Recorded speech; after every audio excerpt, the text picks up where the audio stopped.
Well, I think it's live here on YouTube. Welcome to everybody. Welcome to our mortgage live stream. Didn't have one last week because it was a bank holiday. I think that's the last of the bank holidays in this country. Well, until August time anyway. We'll see how that pans out. I'm Paul Archer. Hope you're well. Good to see you. Good to see you coming in, watching me live or on the recording or listening to the podcast, whatever is your favourite way of keeping in touch with me and what's going on. So I've got a few little dinky topics for you today, just to keep you up to date, see what's going on in the world as we come out of lockdown and start meeting people face to face again and all those good things. But a lot's going to change. A lot's changing, and I'm going to be talking about that now. So let me give you a couple of little dinky topics just to sort of warm you up, really. The first one I was reading about at the weekend was really interesting, actually, and it's all about complaints. Now, you might not think a complaint's a positive thing, but it kind of is really in the financial services world. And we've got these dudes called the Financial Ombudsman Service, or FOS as they call them, who handle complaints, charge us an awful lot of money to run the system. They've got hundreds of people in there working for them handling complaints. Anyway, cut long story short, they give you feedback as to what's going on so that you can tidy up your affairs and make sure that everything is in order. And that's a good thing. Now, for mortgages, traditionally, mortgages don't tend to have that many complaints, apart from PPI, but we'll leave that one alone. Mortgages in themselves are not actually complicated things, and therefore there's probably not an awful lot in which you can complain about. Well, you'd be surprised, actually, how that is. Because in the last year, in 2020, the FOS reported that they had about 10,500 complaints about mortgages, which is quite a lot, actually. Now, remember, these are complaints that have gone through the firm's system or process, and then they've bounced off to the FOS afterwards. So they're pretty serious ones. Now, interesting that 21% of these were upheld. That was 1 in 5 was actually agreed upon by the FOS. So, okay, what were they? Well, there was a number of issues, but the top 3 were quite surprising in my book. Number 1 was first charge mortgage payments, so traditional mortgages, if you like. And the biggest issue there was the height of the standard variable rate compared to the Bank of England base rate. And I think, actually, probably quite a good thing. The banks, the builders are trying to build their margins, you see. They ain't making a lot of money now from cross-selling as they used to. That's selling other services, insurances and stuff like that, and mortgages, because they don't advise them themselves. They're getting rid of the advice, which we'll talk about a little bit later. So they're trying to make money from the margin, which is traditionally what banks do. You know, they take money in at a certain price, they then lend it out at a certain price, the margin is their profit. So the standard variable rate, which is the rate that they revert to after the fixed rate's finished, it's kind of creeping up. It's quite scary. And there was complaints about it, and they're upheld as well, which is interesting. So we might see some changes on that one. The second one is interest-only mortgages that clients have or customers have, where there's no repayment vehicle. And they're complaining that they were advised not to bother. Okay, I don't know the details, but there's quite a few people, what they call mortgage prisoners, don't they? Interest-only payers who have no repayment vehicle. Okay, I get that one as well. The third one relates to second charges. Not exactly sure what goes on in those complaints, but they're the complaints around mortgages. This is interesting, isn't it? Complaints, really. Yeah, makes you think about life, the universe, and everything. Let's go on to my next little baby topic for you. Got lots of little topics for you today. And you might have noticed this little printout on my whiteboard behind me. Obviously, if you're on the podcast, you can't see that. But this little whiteboard visual, which you can probably just about make out on the screen there, is inflation. It's the inflation numbers from 2014 to 2021. And the problem is, as I've reported before, it's on the up. Inflation's on the up.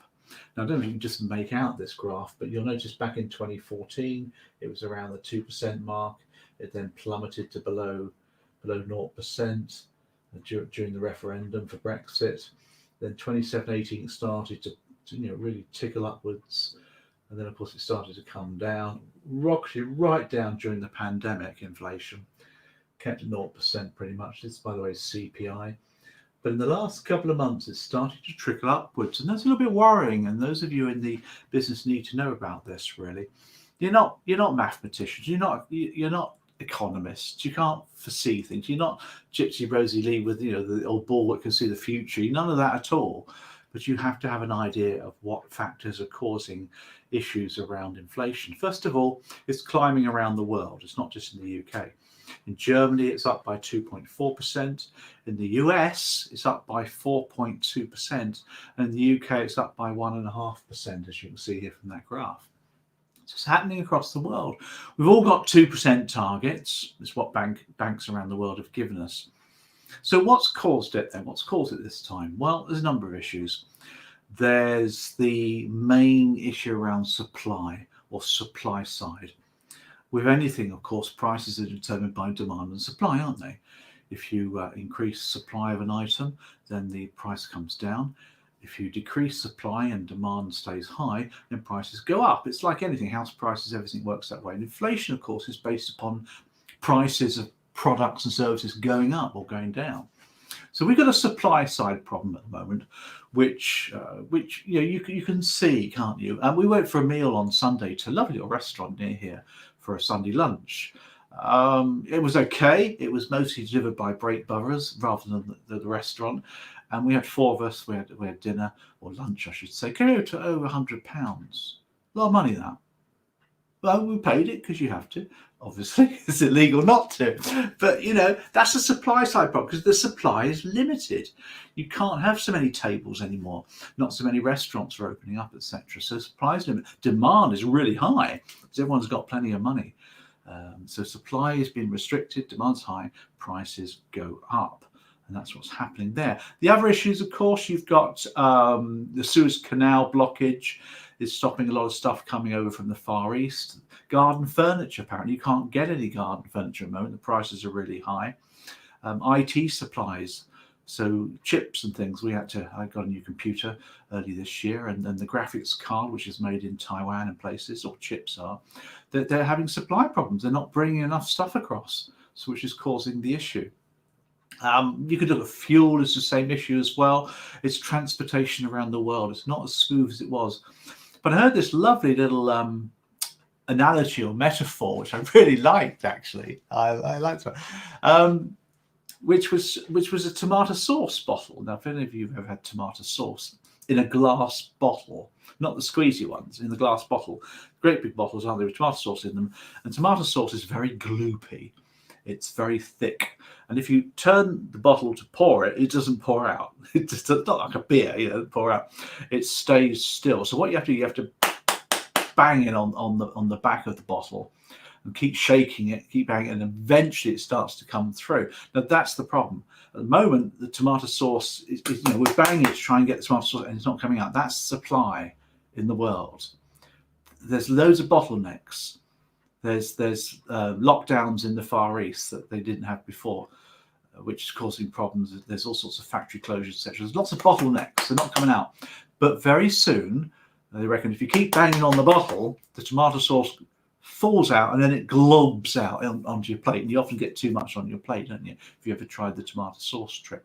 And that's what's going to happen, they reckon. All this supply restrictions are only temporary. So the talk is that once the supply releases itself, inflation will come back down again. It might well do. We'll wait and see what happens on that, shall we? I do think, though, the demand which is increasing in this country is caused by vaccines. And I do think we need to vaccinate the world, but that's political, isn't it? We're going down to Cornwall shortly, and apparently the G7's on down in Cornwall. So all the top bods around the world are flying in on their super jets to talk about a lot of things, and they're going to vaccinate the world. I think they should do too. I read that it's going to cost $30 billion a year to vaccinate the world, because you've got to keep vaccinating, haven't you? So all countries should pay for that, not just the poor ones who can't afford it. $30 billion. Apparently the UK can pay 5 or 6% of that, which we can afford. Of course we can. We print money now. We can all afford it. So let's vaccinate the world. I think that will cause a lot of issues around supply to be released as well. So that's inflation. That's been a nice little topic for you, hasn't it? Hope you enjoyed that one. Nice little update for you. Okay, a couple more for you then. Let's get rid of this one then. I've got another one to put up for you, which it's my thinking about banks. I was reading about the weekend about banks, future of banks. I've talked about it before, banks, etc. And we were walking around town last night, Shelley and I. We were walking into Cheltenham High Street, and all we could see in big halls were the big banks. You had your HSBCs, TSBs, great big corner plots. Okay, it was Sunday night, they were closed, but if you went in there during the working day, they'd be empty. They really would. Banks are changing massively now, and here's a lovely little email. Well, there's an email. Actually, it was a LinkedIn posting. I've changed the name to protect the innocent because I think I should do that. But this particular chap was saying that, with mixed emotions, I'm leaving HSBC today, redundancy, etc., etc. He's a mortgage advisor, by the way, and he's been made redundant, and really bad news for him. But he's got a lovely new job. He's got a new job with a mortgage and protection brokerage. He's either self-employed or something like that. But he's got this great farewell. I want to say thank you to HSBC for all of my skills and growth that you give me in training, because HSBC, like all the banks, do really good training. And all the managers who gave me great support and coaching, because banks give really good coaching. They really look after people. They do it properly. They spend the money on it. They have the budget for it. And this dude has really enjoyed the fact that he's had all of this as well. There you go. He's enjoyed the fact that he's loved all the support he's had from the bank. But he's left now, gone on to a mortgage brokerage as a self-employed mortgage advisor, and he'll do very well because he's well trained, and the mortgage world needs people like this. But their life, the problem, you see, because you haven't got this anymore now. The banks are shifting them out. They're all being moved on. Banks aren't taking the advice risk anymore. They used to make money from advising and cross-selling. We know that. That's all gone now. That marketplace not there anymore. They can't do it. They lost a lot of their favour and trust. So that model has now gone.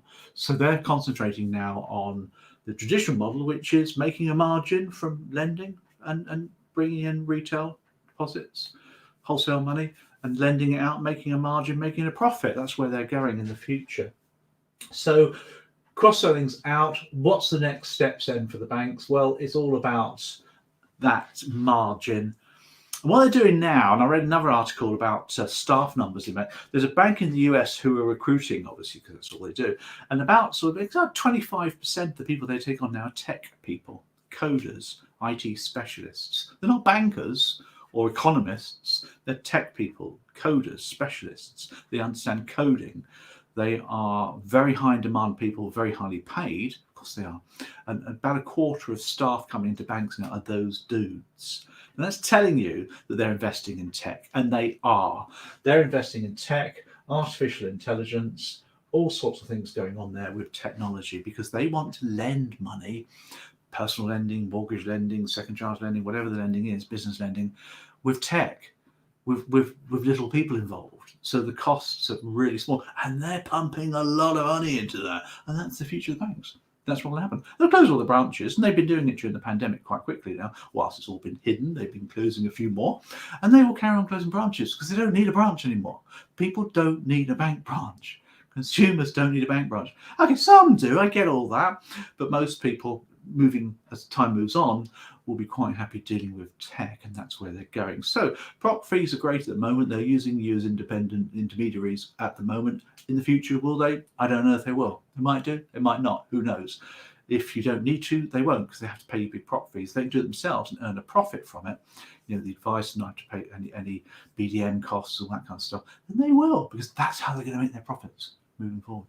Because all the other parts of the bank rolls have gone. And they have. And they'll support them and say how wonderful they are. And they put these commercials on the telly with horses running along the beaches. How close are we to you and all that kind of stuff. And I love all that. And why not? But, they need to make profits. They've got shareholders like everybody else. Interesting times for the banks. Thought you might like that. Just makes you think, doesn't it, about how things are going. By the way, the other issue around that one is that the banks no longer provide that training and coaching. You want to get into the mortgage sector, you ain't going to find anybody that's going to give that to you. You're not going to find people that's going to train you and coach you and teach you stuff like the banks used to. Very, very rare will you find that. It's DIY CPD now. Do it yourself CPD. You've got to get the coaching, you've got to get the training, you've got to buy it in yourself. If you're going to go self-employed, you've got to do it yourself, and you've got to get that as well. Otherwise, you're not going to evolve as a successful mortgage advisor. So that world is beginning to change as well. That's why things change, don't they? You've got to keep yourself ahead of the curve, because if you know what's going in the future, you can plan for it accordingly. Alrighty, last topic for you. Lots of little topics today before we sign off. I had a lovely little email this morning from one of our boot campers. As you know, boot camp is our online CPD for Cemap. There we go. There's a thought. It's a digital online CPD. That's the future. People can buy into this. It's not a lot of money. We keep the prices down because it's digital CPD online, and I give a lot of attention to these people because you can. Anyway, this guy emailed in about he's doing his Cemap 2, Cemap 3 very shortly, and he's getting a little bit nervous. Rightfully so. I like a bit of nerves. It keeps you on your edge, doesn't it? And he's kind of like worrying about the calculations in the exam. Now, in Cemap 2 and 3, there are quite a lot of calculations, not massive numbers. In Cemap 3, there's quite a few. So you have to be really good at calculating. He said to me, on the drop-in tonight, we have video drop-ins for everybody. They all, sort of 10 people rock up for half an hour. We chat through topics and stuff like that. You know, it's live. People get a lot of value from that. He said, can you go through the calculations? I said, of course I can. I said, but there's a lot of them. Which ones do you want me to cover? And he said, well, I don't know really. I said, well, here they are. There's 11. I brainstormed 11 of them. And he was amazed by that. And I said, well, there are a lot of calculations. So let me share with you those 11 calculations for you for Cemap 2 and 3, just to give you a bit of an idea as to what you need to know. Cemap 2 and Cemap 3, there you go, is where we're at. We're not Cemap 1 now. This is the mortgage paper. It's also for the advanced Cemap as well. So here's the 11 calculations for you. Number 1 is higher lending charges, or MIGs as we used to call them. Higher lending charges are where you work out a large loan to value for a client, and the lender will charge a higher lending charge on that. So it's a percentage based upon the lending, and you have to work out percentages and stuff like that. So make sure you get some calculations around that. We've got some videos on that topic, because it's quite a long topic, you should learn how to do that. There's always calculations on those, even though no lenders charge them anymore, but there, that's just the way it goes, isn't it? Next one is general sort of loan to value calculations. Loan to value calcs are the general ones, really. Maximum loans, that sort of thing. So maximum loans. So here you need to be able to work out your 95% mortgage, your 80% mortgage. Give a purchase price, give a loan. You've got to work out what the loan to value is. It's not difficult. You just put the loan into the purchase price, hit the percentage button. But the loan to value percentage is really important when it comes to lending. High LTVs offer high interest rates. Low LTVs are more readily available, much more better business for lenders, much lower interest rates. So in Cemap 3, you might have a list of products that you have to recommend, and each one is geared around a loan to value calculation. So you do need to know about that, of course you do. So that's number 2 there. 3. Number 3 are your monthly mortgage or interest calculations. There you go. Interest calculations. Now, an interest calculation, calc there, is not a difficult thing. That's when you apply your loan to a percentage. So it could be that you're being charged 3%, and you've got a mortgage of £50,000. How much is the monthly interest payment? All you do there is the loan times the interest rate divided by 12 number of months, and that's how you work that out. Not a difficult thing to do. The hard one, though, are repayment mortgage calculations. So repayment mortgage calcs, they're really tricky actually, because you can't just work out a percentage. You've got to work out how much of the capital is going to be repaid. And what happens here often is they'll give you a number of calculations. One, they might work out, here's your interest payment, but over the year, Bob's going to be repaying this amount of capital. Or in year 2, his capital was this amount, whereas in year 1, it was that amount. So you then need to work out how much capital was repaid during the year, divide that by 12, and add that to the interest payment, and that gives you total payments. Now, you won't really ever have to calculate a monthly payment on repayment, because it's impossible to do without a computer, without some kind of number. Sometimes they will give you a ratio of, say, £5 or per thousand borrowed. So it could be that they could give you 7.2, for example, per £1,000 borrowed. So if you had a £100,000 mortgage, 100 times 7.2 gives you the monthly payment. That might be a way of doing it. But you've got to think it through. You've got to get logical. You've got to work it out in your head. Now, a lot of people do Cemap and expect answers to be there. Sometimes you have to work it out. It's not always memorized from a book. This wasn't in the book, they say to me. I said, well, of course it's not in the book. It's something you figure out in your head. So that's the those calculations. Number 5 are affordability calculations. Affordability. That's a word, isn't it? Calculations. Here, what you're doing is you're working out how much somebody can afford to borrow on a mortgage. That's what you're doing there. I mean, it used to be dead simple because you had multipliers. So 4 times income might be the one to use. But what they're doing there is they're trying to get you to work out what income is taken into account. So you'll need to know about bonuses and overtime if they're employed. Often half a bonus is taken into account, and they add that to the basic salary, and you multiply that by 3 or 4, and that gives you the maximum mortgage they'll lend you. So it's all about working out what your income is as well. On that subject, what they also do, and I'll squeeze this one over here, it's a different kind of pension, because we can, number 6 there for you, squeezing number 6, is income and expenditure calculations. Income and expenditure. Let's put that one up for you. Expenditure. Similar to affordability, but what you're doing here is you're working out how much surplus money people have got, how much disposable income somebody's got. Let's put that in there. Disposable income somebody's got. And it's not a difficult thing to do. You just work out what their income is and you take away what their expenditure is, and what's left over is pretty much their disposable income. It's always difficult to calculate that. It's not always real, is it, at the end of the day? I mean, we popped out, say, for a meal last week, cost 100 quid. I told you that earlier, or yesterday, in fact. Now, that's not in my income and expenditure, but I suppose that's disposable income.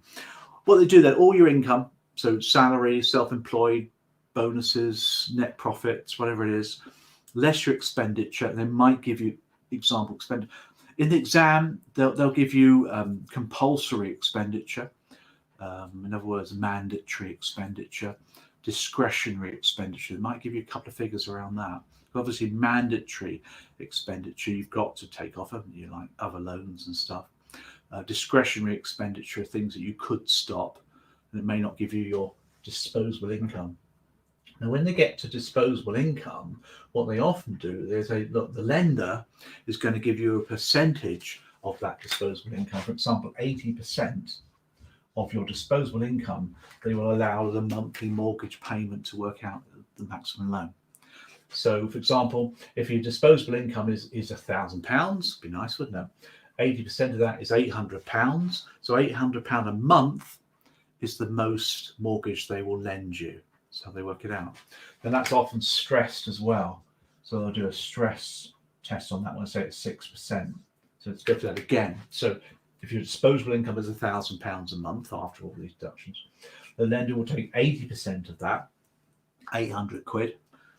And that £800 is a maximum monthly payment they'll lend you. And that monthly payment is worked out at 6%, which is the stress rate. Now, your mortgage is probably only going to cost you £500 a month, but that's the most they'll lend you. There's no multipliers there. That's the modern method, if you like. But trying to put that into an exam is very, very difficult to do. So that's income expenditure. That's another calculation. A couple more for you, probably come across, not difficult ones. Pension commencement lump sums. Your 25% of the fund. It's not a difficult calculation to do, but that's often used in pension-linked mortgages. How much of a fund is used to repay a mortgage? Well, 25% is the tax-free. You see, pension commencement lump sum is the tax-free figure. That's often used in calculations in the exam as well. Obviously, can't go without looking at stamp duty land tax. So SDLT is always calculated. They give you the numbers in the tax sheet anyway. And by the way, tax numbers are all given to you in the tax sheets. But you'll have to work it out. It's not difficult to work it out once you've got the tax information. But they'll give you a purchase price and they'll tell you how much stamp duty is charged. And maybe they'll say that the purchase price was reduced by 20 grand. What saving in stamp duty will they have? You may get questions around that as well. That's fair enough. Number 9, buildings insurance. You might get questions around building insurance. Buildings insurance claims. I've seen questions around the excess, 20% excess on a claim for subsidence maybe, or something like that. So you might get questions around that. Let's get you different coloured pens so we can sort of keep these away from each other. Not massive though, that one. Number 10, just scraping the barrel now, income protection policy calculations. Here you're looking at the cover, so you're looking at we might say 60% of the person's income is covered, with 6 months deferred. So there'll be sort of calculations around that side of things you might get, but pretty unusual. The big one though, one that causes lots of people problems, are buy-to-let calculations, BTLs, buy-to-let calcs. And what we're looking at here is what they call interest coverage.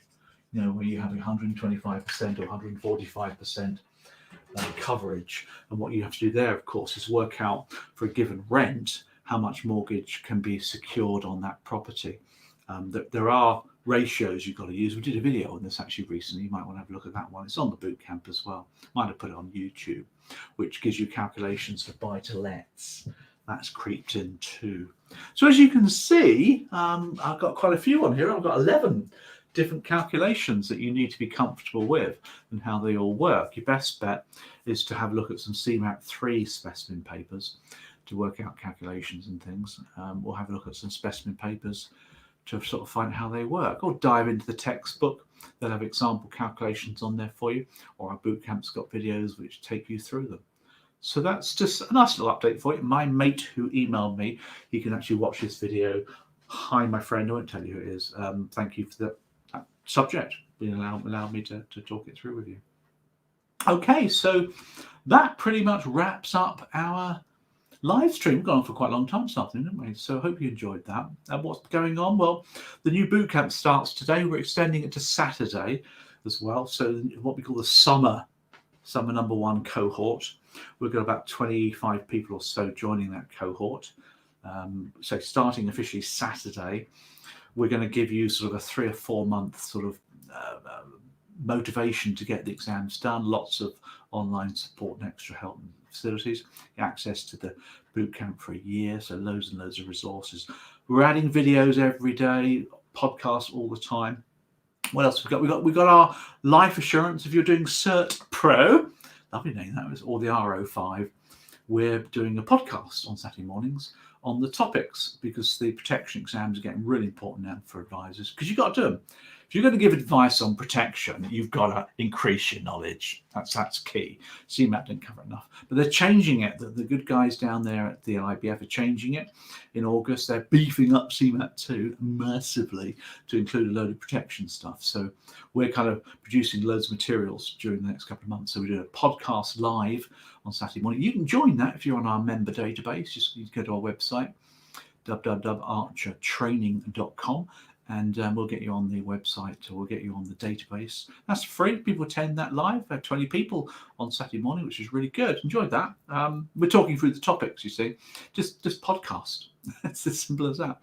We're going to do loads of videos. In fact, week after next, I'm going to do some videos on this live stream on key person insurance, partnership and share protection, which is an area that's not covered on Cemap, but it's bang middle into the new Cemap in August and the protection exams. And we're going to do loads of videos during the summer as well.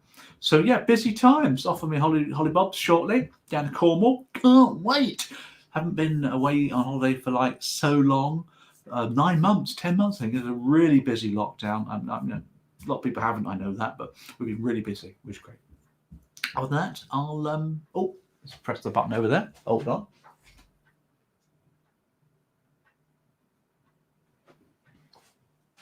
There we go, rewind, because the button needed pressing again. No problem. So off on the Holly Bobs down to Cornwall, first time in 9 months, really looking forward to break. Yeah, just big time, looking forward to getting away for a week, really. So no live stream next week. Hope you're okay with that. But I'll come back fully charged and raring to go the following week. Speak to you soon. Have fun, enjoy the sun, and don't forget the fact 30. See you soon. Bye. Ha!